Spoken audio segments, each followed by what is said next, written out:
Okay, who are you? Dr. Paul Cameron, Family Research Institute. Here because of Senator Portman switching his position on gay marriage because of his son.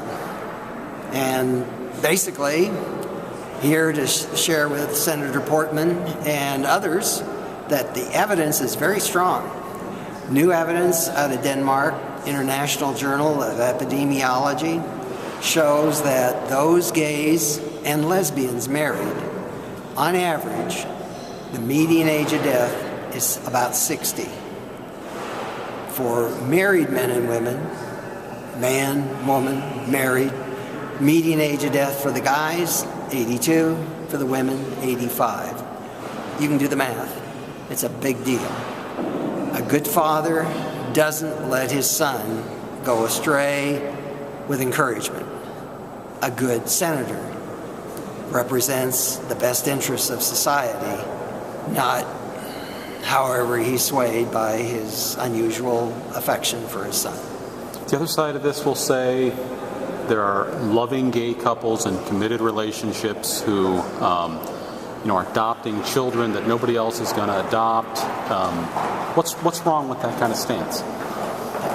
Well, first of all, if they do get partnered, our research out of San Francisco indicates that partner gays actually lose a couple of extra years of life. Same with lesbians.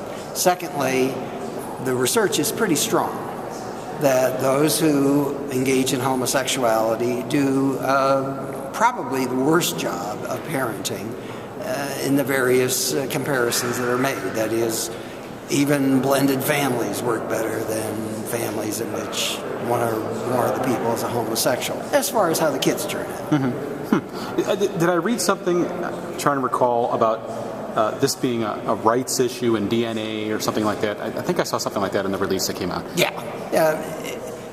This is a predilection. This is a desire. This is a preference. We are not born, as near as we can tell, with taste preferences. Like people are not born who enjoy Ethiopian food. You acquire it. People are not born to enjoy homosexuality. You acquire it.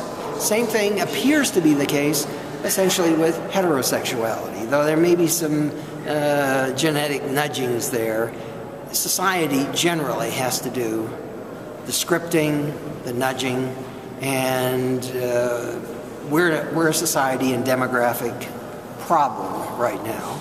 And we are part of the Western civilization, which is in a demographic crisis. Japan is probably our worst member right now.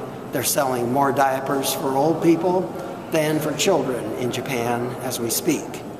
That looks to be on the docket in the next 10 or 15 years for Italy, for Greece, for Poland.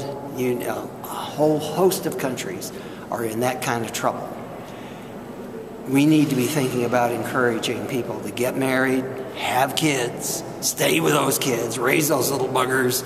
We need them. We certainly don't need to cheapen marriage by giving marital benefits and honors to people, for instance, who are digging their own grave, however much they may or may not enjoy it. What's your message to the Ohio Republican Party today? Today, you have a choice as to whether or not to have this chap who worked for equality, Ohio, as the head of the party. Reject that. Show that you care about conventional marriage. Show that you have some foresight, not just for what is politically expedient right now, make President Obama or whatever happy. Think about the long-term consequences of this decision. Get rid of this one. I mean, sure, he's a nice guy and all that, but it sends the wrong message. It sends a message that married with children is not as important as, I guess, whatever points they think they're going to pick up on the vote. Okay. Fair enough?